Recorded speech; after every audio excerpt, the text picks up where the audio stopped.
Mr. Green. Voitot pankkitilillesi 5 minuutissa.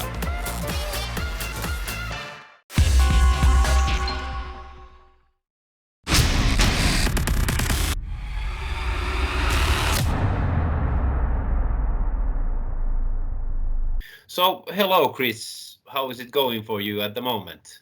I'm good. I'm actually at home for just a couple days in between writing and recording. Taking a few days off just to kind of regather my thoughts, take a break, and just have some time alone and enjoy this really nice weather that we have going on. And trying to balance that with being occupied with what's going on in the world right now and music, and just it's a lot of things cycling between what's happening this year and also trying to just take some time for myself and mental health and whatnot. So yeah, it's funny that you mentioned about the weather, because it's been surprisingly good weather also in Finland. It's now like almost 30 degrees on some days, so it's good, even though obviously we can't do much, but still. Right. Yeah, I think that's I think a lot of people are learning how to, I guess, just conduct their daily lifestyle without the schedule that they're usually on. And I don't know, at least for me, it's been interesting to try to find what else I like to do besides not tour. Like, we're always on tour in the summer. Yeah. So this is the first time I've had like time to be like, whoa, it's summer and I'm home. What do I even do with my life? It's kind of just been an interesting experience to utilize that time, or also find it to just kind of relax. Yeah, I guess it's also good to kind of charge batteries, because obviously you are all the time touring and playing all over the globe, and that's quite consuming. Even you are not like 60-year-old guys, like, for example, Maiden guys. Yeah. Well, I hope when I'm 60, I'm still kicking like Bruce Dickinson. Yeah. He surely is like one of the greatest when it comes to using voice and still being like that energetic on stage. Yes, it's insane. Like, I feel like a lot of the iconic guys like Bruce and even the Metallica guys and whatnot, they still just go out and put on the show like nothing's different. It's awesome. Yeah. So are those the bands that you looked up to when you started singing, or where have your own influences came from? Yeah, they actually, I started playing guitar and drums not long, but a good amount of time before I started singing. And when I started playing guitar, I was introduced to Metallica as like the band, the gateway band that got me into heavier music. And Iron Maiden and Megadeth were right along there with Metallica. So I spent hours and hours and days of my life just learning Iron Maiden songs, trying to get that riff from the Trooper down on my guitar. And it's funny. Like, I'll pick up a guitar now, all these years later, and those are the songs I go to just kind of just riff and as they say, noodle. And it's really fun. So have you ever met the Iron Maiden guys yourself? I did not. We played Download a few years ago on the same day that they played, but we had a flight booked so early in the morning the next day that we had to leave to get to Heathrow before they played. I was so heartbroken. And then this year, we were supposed to play a festival in Florida with Metallica, and that got canceled. So, damn. Heartbreak after heartbreak. So, speaking about the coronavirus, what's the situation there where you live? Right now, things are actually starting to open up. They have these things. There's like a red phase, yellow phase, and green phase. My area is currently in yellow, which means some businesses could open, restaurants can have outdoor seating only or limited capacity. So it seems like things are starting to get back to normal slowly, which I think is cool, as long as it's, not gonna. I'm glad that people aren't just diving headfirst right back into no masks and right back. It's a little too early for that, in my opinion. So it's nice to see things getting back to normal, but slowly, so there's time to kind of acclimate to that rather than putting anyone else at risk. Yeah, that's what we have been doing also in Finland. I actually checked out just before doing this interview that we have had like 145 infections during the last week. Right. So 7 days in Finland. We have like 5.5 million people living here. And in my area where I live on the coast, here is like 180,000 people, and we have had 0 infections for a week in a row now.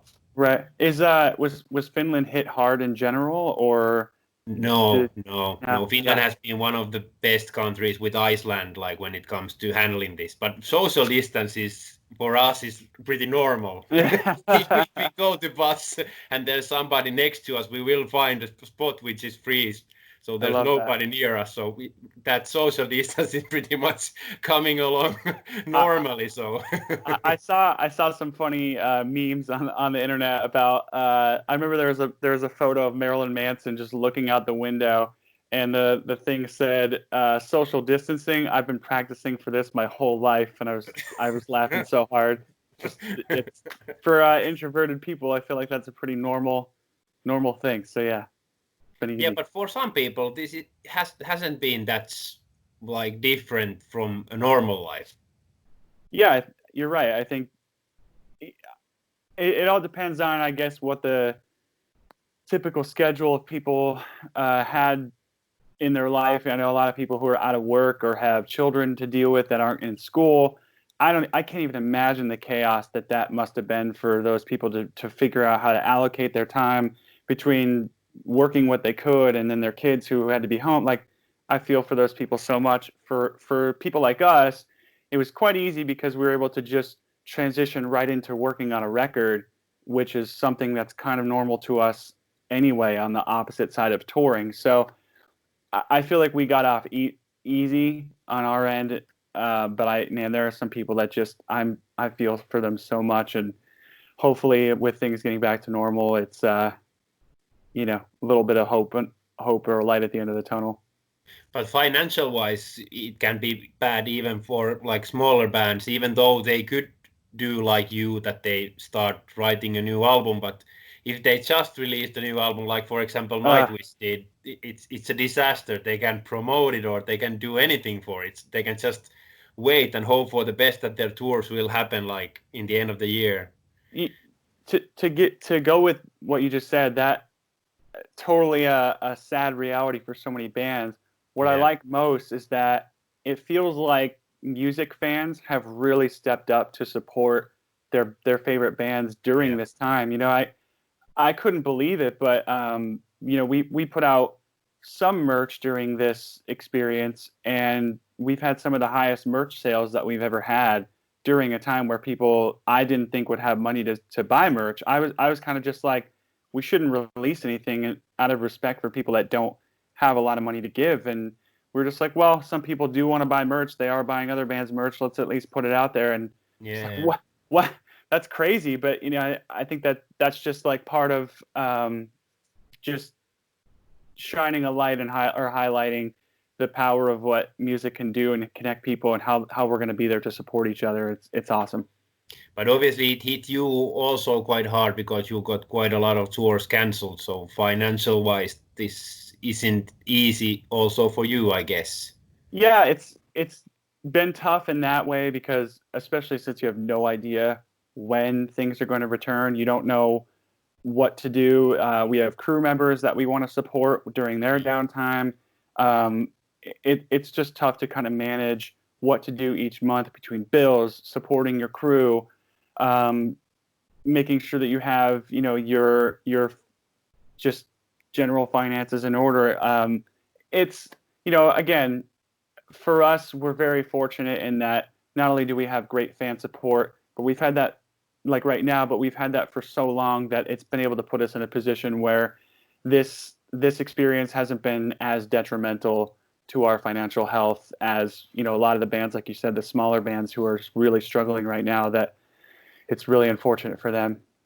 Yeah, in Finland, we are in what you said in that sort of like yellow phase, that we are having those like 50% venue capacities open. And they were actually today, they announced like few shows in my local area. The venue is like for 600 people, but they will have a concert for 300 plus. They will also live stream it. So that's great. There will be like an extra income also for the bands with the live streams. And speaking about that, what's your opinion about live streams in general? Have you watched any bands play? I have not yet. I know of a few bands that have done it, and I think it's cool. I mean, for us, it feels like we want to wait. Like we want that anticipation to build from the last tour to the next tour, especially now knowing that the next tour we book, we're going to try to do a lot more of the smaller, intimate venues to come back and not try to go into 1,000 cap rooms. We want to play to like 500 people every night and just get that small club, intimate reconnection with fans that hopefully won't go the entire year without. But if it does, that's what we want to wait for. The bands that are doing the live streaming, I think that's awesome. It's a great way to keep engaging with your fans and I don't know, do something besides sit there. And I see a couple bands doing it where they're not charging fans. They're just saying like, hey, here, we're just going to play the show. Come hang out. And that's awesome. I think I was actually thinking about this whole scene, metal scene in general. And I think that like those big bands should do like you do, play smaller venues so that the fans will sort of get used to shows again, because there is quite many people afraid to go to show. Yeah. And if it's like a small band playing, they probably won't attend. But if it's like so-called must band to see in a small club, that sort of like makes them to go, even though they are a bit afraid. And that would probably make the scene more like healthier in a shorter term than the opposite way. I think you're totally right. Exactly. Like the smaller venues, at least in my opinion, and from most of people that I've talked to, those are the shows that really hit the hardest and that really give you that connection and that feeling of walking away being that you just had your mind blown. And I think a lot of bands are going to do that, whether it's by desire or necessity, because like you said, Finland right now might have shows coming up more and more, but they're in smaller capacity just by nature of what we're allowed to do. So it's kind of a cool silver lining that bands are going to be, if they want to play, then they're going to have to play the smaller shows. And I think that you're perfectly right in saying that that's a really healthy thing for the scene, because it's going to give the fans the connection and remind bands where they came from and really appreciate that journey, as we're all going to technically have to make that journey again from little to where we may have currently been or gotten used to. Yeah, obviously you will make that, but it's going to take some time before the fans will once again sort of like enjoy going to bigger and bigger concerts and not being afraid to get infected. Right. So we'll see what happens. Yeah, you mentioned that you have started writing new music. So what's the situation with that, and how has coronavirus affected you personally? Have you been like more motivated to write music, or has it been just like completely full of frustration and it's been hard to make music? It's been a little bit of both. Writing music is actually quite stressful for me, because I know how much of a perfectionist and how much I can be, and how self-critical I can be. So every time I go into writing, I get stressed out before I even began. Or like, since I've been home, there are things that I want to do before I go back next week into my sessions. There's things I wanted to do personally that I'm just like avoiding every day. I find a different way to avoid it. Just like, oh, it's nice outside, I'll just go sit outside all day and take the day off. Or that's what happens for me when I have to clean this house. There's always something better to do.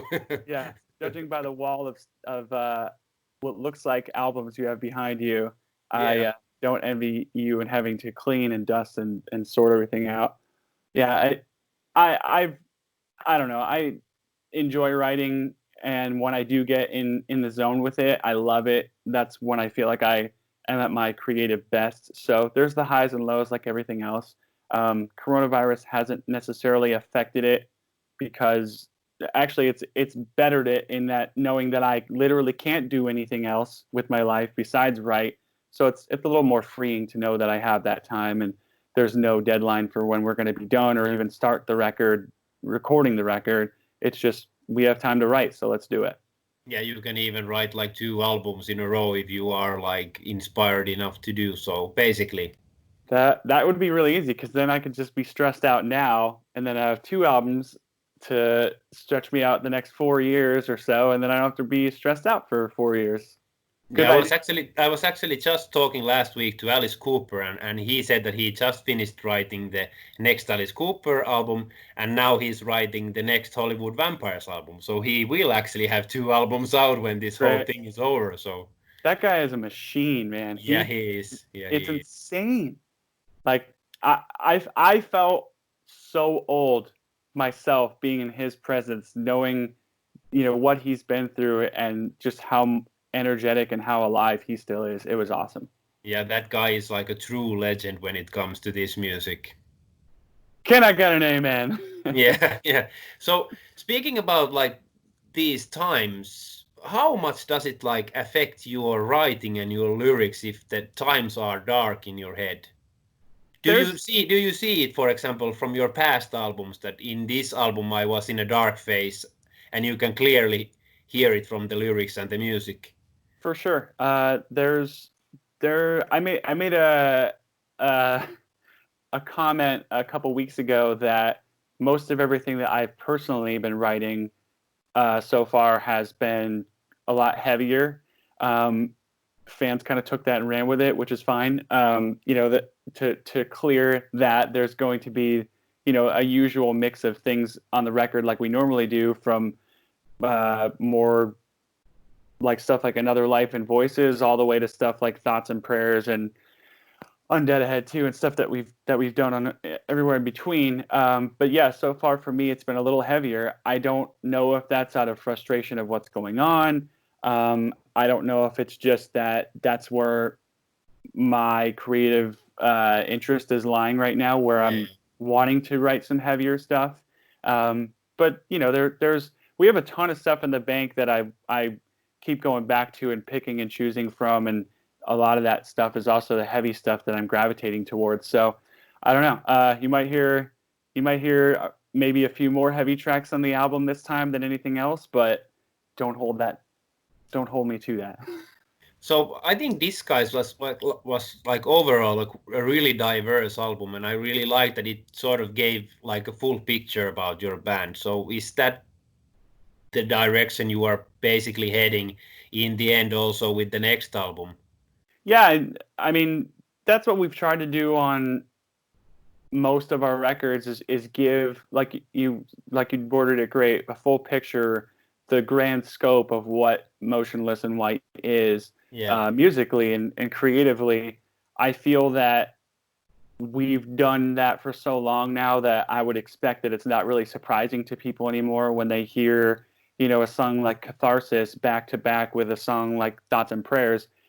I hope that it makes sense now that we're a band that's going to really, I don't know, go outside of one box and explore everything that we like musically. And if people don't like that, that's fine, move on. And the people that do, that's great that they get that, and it gives us more room to keep doing it. And that's where we're the most comfortable. So I would expect that that's what the next album will be centered around as well. Yeah, and I think like overall listeners nowadays are quite impatient when it comes to music. Like, so if there is a death metal album with 10 really similar tracks, like musically, I could listen to like 3 or 4, and after that it sort of gets lost in a way. So I need my music to be like diverse to keep me myself entertained. Obviously I listen to tons of music all the time, but that's the way I listen to music myself. I think to even credit what you're saying further, you know, we're able to see our Spotify streaming analytics. Like, I can go in and look at how people are streaming, age. I could see every different type of analytic that they offer. And it seems like a lot of people play our music through their own personally made playlists. So they're putting us on a playlist with other bands that may sound like us, or I don't know that exact information, but I think it speaks to what you're saying, that even a band that is diverse like us might not be diverse enough for any one person. They predominantly listen through a playlist where they have tons of bands, so they don't get bored with one band. And that's just how music, I think, is listened to a lot now, rather than just put the album on in your car and go. And I mean, I don't know if that's for better or worse, but I guess I'm just happy to be on those playlists and have the streaming numbers that we do. So yeah, that's my thought on that. But that's the way how it goes nowadays. It's nothing you or me can do about it, basically. Mm-hmm. Yeah. Streaming and all the digital format versions of listening, it's completely taken over. And I mean, again, for better or worse, depends on what your views on it are. It's great that people are still listening to music, and in the end. Yeah. So in the end, a bit about the future plans. So how do you see the future for this metal scene in general? Do you feel that you will be able to play shows before there's a vaccine for this, or how do you see it yourself? I feel, to kind of go along with what we were saying earlier, like everything else, it's going to be that slow growth back into big venue capacities and where people can be without a mask or whatever the case may be. It is going to be a slow process. And there's actually a festival in September of this year in the state of Virginia that we're still supposed to play, that is still saying that they are going to go forward, and it's a festival. So I'm very curious. There's been no word on how they're going to manage what the situation is, but I'm very curious what that's going to be like, because a festival is more people. We're you and I are talking about 300, 500 cap venues, and then there's a festival that's still happening. So I don't know. It's so unpredictable. I'm very curious what they're going to do. I guess that'll be, if it goes down and it goes successfully, then I think that'll be a good indication for what to expect for the rest of the year or early next year. I don't think that everything will come back full force until there's a vaccine and people feel safe to go, that in case they contract the virus, then at least they have that way out, Yeah, our government will actually tell us next week if there will be festivals held in August. So at the moment, everything is cancelled on the end of July, but we will see. There is some festivals in August in Finland, so we will see if I will be able to go get some dose for my addiction. Just hanging on. Yeah. So hey, Chris, thank you a lot for your time and all the best for the future. Anything you wish to say as last words to all the fans watching this? Well, I would like to say that right now we are working on our return to Europe, and we have not yet been to Finland, and I want the fans to know that bothers us likely just as much as it bothers them. And the first version of our routing, which I should not even say, but the first version of our routing has included Finland. I don't know what will happen. I can't guarantee it, but just know that we personally, as the band, are fighting to make sure that Finland stays on that routing and that itinerary. And we really want to make it happen this year, because it's been way too goddamn long. It's been such a long time coming that it has to happen this coming year. So yeah, and you already have here quite big fan base also. So I guess that show will be most likely sold out when you come. We'll see. Yeah, we've met a few fans that came from Finland when we played in Stockholm last year. Yeah, and they were just like, when are you going to come to Finland? And we're just like, we want to. We're sorry. We'll try. Yeah, it's that damn ferry that takes a day for a band to come. It's also a day off for you, and that kind of misses the whole routing for a European run. That's why bands come so rarely here. It is what it is. Bands got to make that sacrifice to get out there and see their fans. And again, it's been such a long time coming for us that one ferry ride is nothing compared to what we've done to sadly not make it there. So it's time.